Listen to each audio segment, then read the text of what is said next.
Salut les amis de eSport TV, merci encore Gaël de la confiance renouvelée, merci de du like, merci de di abonné, merci également de bàyyi seeni commentaire. Toujours un plaisir gars yi di leen servir ni ma ko waxee saa su nekk rek saa yu matadee rek ci ñun la su matee ci yàlla suñu borom bi la ndax comme on dit la perfection est du domaine du divin bépp doomu aadama mi ni ma ko waxee bu nekkee ci torof torof ñi ngi ñaan suñu borom teggil ko torof torof yi képp ku dëggeenu àdduna yàlla na suñu borom xare ko àjjana fi daw si ñi nekk ci kaso yi suñu borom génn leen ak jàmm ñi nga xam ne également ñi ngi ci lal yi tëdd feebar suñu borom fëgg seen bopp ñu wér ak jàmm gars yi képp fu sénégalais nekk également muy ci Europe Afrique Asie États-Unis Sénégal ba gox yi gën a sori sori fépp fu sénégalais mënti nekk ak africain mënti nekk ñi ngi jël suñu loxo jox la ko di la wax bienvenue dans la famille de eSport TV nañu woy gars yi di abonné di agrandir famille bi di leen jox actualité bi saa su nekk et on essaie tant bien que mal gars yi ñi ngi suivre suggestions yi ñi ngi suivre critiques yi ñi ngi suivre également idées yu nice yi parce que li ma wax rek famille la kon ku nekk am nga sa xalaat tant que xalaat mi ngi sell rek te kenn manqué wul sa morom respect nañu jëm ci kanam donc gars yi actualité bi donc après midi bi on va parler de ki nga xam nag mooy Paul Robinson di ancien international anglais wax ci Sadio Mané ak li nga xam mooy situation ci Liverpool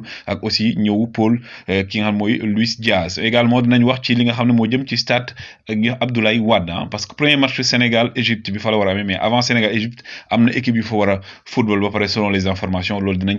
ci wax VAR bi gars yi VAR bi donc VAR bi ni ma ko waxee saa su nekk VAR bi gars yi ngi apprécier ñu ngi leen jaajëfal VAR bi aussi gars yi am nañu si envoyé ay photos sax parfois de temps en temps di ma contacter mais comme on dit c'est ça donc ça montre que ne gars yi ñu ngi ciy suivre donc VAR bi tey nag gars yi donc dañuy delluwaat rek fàttaliku suñu frères yi suñu rakk yi suñu mag yi suñu doom yi suñu àndandoo yi nga xam ne ñoo làkku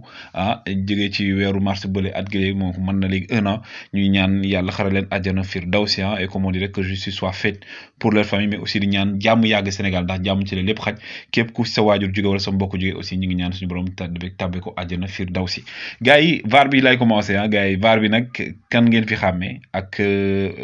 VAR bi laay laaj kan ngeen fi xàmmee gars yi kan ngeen xàmmee ci photo yi ak aussi fii fan la gars yi donc loolu mooy question VAR bi sama xarit nag di ko dédicace sama frère sama ami d'enfance koo xam ne tamit mi ngi ci photo bi sax ma dikkee ñu koy jaajëfal gars yi aussi kii moom c'est le premier joueur gambien bi nga xam ne moo joué ci Manchester United donc kii kan la gars yi kii kan mooy turam c'est le premier joueur en gambien boo xam ne joué na Manchester United suñu mbokk gambien yi suñu mbokk yi comme on le dit gars yi kon kii kan la nu mu tudd aussi dañuy joxe information par rapport li nga xam ne classement de la CAF bi les meilleurs championnats africains gis ngeen Sénégal gars yi gisoo ngeen Sénégal fi mu nekk gisoo leen Sénégal classement bi nii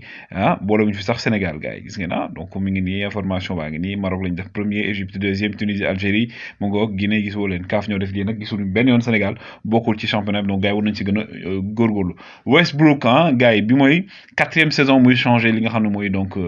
club moom actuellement selon les dernières informations moom ak Lakers trouvé nañ Los Angeles Lakers trouvé nañ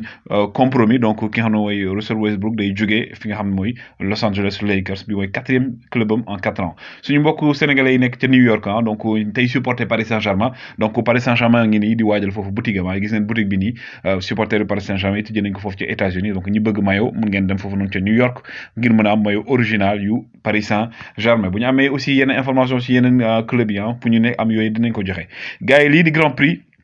Russie donc waa Formule 1 ñoom it gannaaw bi nga xam ne football gi jël nañ seen décision ñoom jël nañ décision dàkkal définitivement li nga xam ne mooy Grand Prix bu Russie bi moo tax dañ koy génne sax ci seen calendrier donc loolu yëpp jëm ci tolotof yi am diggante donc Russie ak Ukraine donc sanction yaa ngi wooyu waa Russie nag ci seen bopp ñoom gis ngeen saisi nañ tribunal arbitral du sport TAS parce que ñoom jàpp nañ ne daan nañ leen daan ak génne leen génne amul yoon àndul ak méngoowul ak benn yoon li nga xam ne football ci loolu la wax en tout cas gars yi mi ngi noonu man ce que j'en pense ku nekk am nga ci xalaat mooy ne guerre moom kenn xalaatu ko benn yoon mais aussi nañu xam ne ñiy jouer forcément seen yoon nekku ci sportif yi seen yoon nekku ci pendant ce temps également waa Ukraine ñoom dañoo wax li nga xam ne mooy waa FIFA mu pousse seen match bi waroon am 24 mars bii nii ñoom ak Écosse jëm ci barrage coupe du monde bi donc ñoom loolu la ñu wax waa Ukraine pour ñu daal di koy pousse ndax guerre gi ak tolof yi nga xam ne am na foofu même sax ca club yooyu nekk foofu am na benn club bu nekk foofu noonu ci Russie di Krasnodar donc ñoom seen ci Ukraine ñoom gars yi arrêté nañ li nga xam ne mooy seen yenn joueurs yi dañoo rompre seen i contrat pendant ce temps ki ngeen gis ni di Alexander Seferin moom déclaration bi la def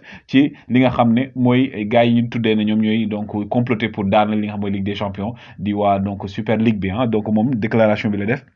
nee na gars yi li ñuy def actuellement amul sens quoi donc loolu la wax ki nga gis ni nag di Andrea Agnelli di président Juventus de Turin gars yi ñi ko xamul Agnelli mooy le principal instigateur ci Super League boobu ñuy wax moom nag nee na actuellement ñoom def nañ seen charte bu 120 pages et 12 clubs ñoo ko signé woon donc si 12 clubs yi 11 yi ba tey ñu ngi ci benn club moo génn gars yi di njortes ne Paris Saint-Germain la moo génn ci loolu noonu pendant ce temps également Emiliano Sala ngeen xamoon ne moom ca joueur Nantes la woon donc daal di amoon accident jógee foofu te Nantes waroon dem ci Cardiff fi mu ne nii nag waa kii Cardiff ak waa Nantes dañoo war a daje ci tribunal arbitral du sport ngir mu daal di leen di wax ndax Cardiff day fay ba tey li nga xam ne moo jëmoon ci indemnité contrat boobu nga xam ne signé woon nañ ko ak ki nga xam ne mooy donc Emiliano Sala pendant ce temps Jamie Carragher la légende de Liverpool moom nee na Manchester United ak Liverpool ñoom ñooy club yi gën a mag ci Angleterre donc quel que soit nee na trophée yi nga xam ne yeneen club yi mën nañ ko gagné ci avenir bi mais ñaari club yi muy Manchester United ak Liverpool ñooy club yi gën a mag te loolu kenn du ko dindi loolu nag du sama wax waxu Jamie Carragher pendant ce temps également Mkhitaryan moom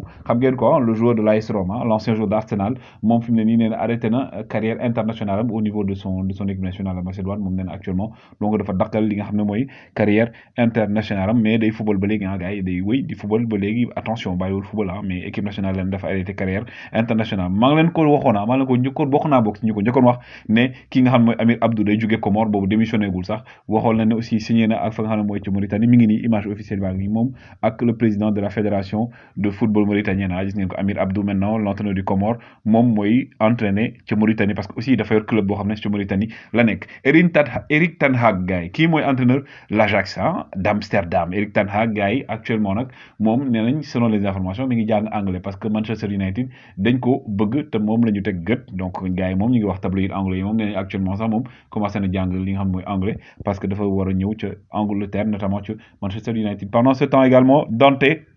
le défenseur brésilien ancien joueur du Bayern de Munich moom nag xam ngeen ne moom mi ngi Nice yàgg na fa donc moom il a prolongé son contrat foofu noonu ci Nice yokk ci beneen une année supplémentaire donc ba 2023 donc Dante day nekk foofu ci Nice moom mooy capitaine bi léegi nag mooy exclusivité bi gars yi kii ngeen di gis nii donc c'est le joueur le plus titré le joueur le plus titré de l'histoire du football en matière de club entre autres mooy kan mooy ki nga xam ne mooy Dani Alves donc selon les informations exclusivité la sax donc c'est confirmé moom day prolonger contrat am d'1 an foofu ci Barcelone donc Barcelone day prolonger contrat Dani Alves 1 an donc dafay footballaat beneen saison gannaaw bu saison bi jeexee pendant ce temps nag Juan Laporta moom selon les informations 190 millions la fas yéene génn ngir indi ki nga xam ne mooy donc Erling Haaland foofu noonu nag bu ñu ko indee moom day am salaire boo xam ne day progresser 2 dernières années de contrat bi nag day am contrat boo xam ne day dem entre 50 ba 55 millions donc actuellement loolu la ñuy rêvé fi mu ne nii et selon les informations sax kii di Xavi ak ki nga xam ne aussi moom mooy président bu plutôt directeur sportif bu Barcelone demoon nañ seeti ki nga xam ne mooy papa yi donc Haaland ak aussi Mino Raiola nga xam ne mooy agent pour wax mu ñëw ca Barcelone pendant ce temps également Grenier mi ngi nii donc Grenier l'ancien joueur de Rennes jaar na Rennes jaar na Lyon moom actuellement Clément Grenier actuellement dafa dem signé nag foo xam mooy ca Mallorca donc jusqu'à la fin de la saison ndax moom amul woon club dafa demoon Mallorca dafa ay test bu xool na la demee finalement nag ñu proposé ko contrat ba fin de saison bi mauvaise nouvelle du côté de la Maison Blanche Casablanca avec le forfait presque à 90% Kroos du bokk ci match boram diggante Real de Madrid ak ki nga xam ne mooy Paris Saint-Germain ki nga xam ne nag mooy Alaba gay bonne nouvelle reprendre na mais Kroos du bokk Casemiro suspendu Ferland Mendy suspendu donc si ça se confirme moom nag problème ischio-jambier la am ki nga xam ne mooy Toni Kroos le milieu de terrain allemand donc il a des problèmes ischio-jambier donc gars yi nag defoon nañ test mais test yi ñu defoon c'était pas concluant donc kiiwul c'était pas voilà nekkul woon loo xam ne c'était une bonne nouvelle pour le club merengue mais ñi ngi woy di xaar ba léegi mais à 90% bu moytul du fa jouer ñi ngeen gisee nag gars yi muy derby boo am diggante TFC ak AS Pikine selon les informations donc TFC AS Pikine nag moom moytul si stade bu bees bi Abdoulaye Wade dañ ko jouer ndax waa fédération dañoo bëgg a jël seen matuwaay fexe ba laata match Sénégal Égypte di am ñu tester terrain bi xool terrain bi ndax baax na nan la fay demee et tout moo tax ñu ne dañuy selon les informations ba moytul donc reste à confirmer diggante TFC ak nga xam ne mooy AS Pikine boo matul dañ koy amalee ci stade Abdoulaye Wade ngir xool terrain bi parce que ñoom bëgguñu bàyyi dara ginnaaw donc waxoon naa leen ko fédération bi yónni woon nañ seen délégation ak Lamine Diatta ñu demoon ci Égypte xool gars yi fu ñu war a dal match aller bi donc retour bi aussi gars yi ñu ngi waajal seen bopp pour match bi donc ki nga gis nag di Paul Robinson moo nekk à gauche nii donc moo dena Gary Neville donc moom mi donc c'est un ancien international anglais moom nee na Sadio Mané actuellement donc première chose mooy que ne il faut que mu comprendre que ne li Jürgen Klopp di def daf koy def parce que dafay soxla Sadio Mané et que championnat bi dafa bëri compétition dafa bëri donc il faut mu jox ku nekk temps de jeu mais aussi nee na ñëw Luis Diaz mënut a yàqal Sadio Mané dara parce que nee na Luis Diaz ñëw fi selon moment ñëw fi pour jëlee fi Sadio Mané parce que Sadio Mané actuellement mi ngi def saison bu exceptionnelle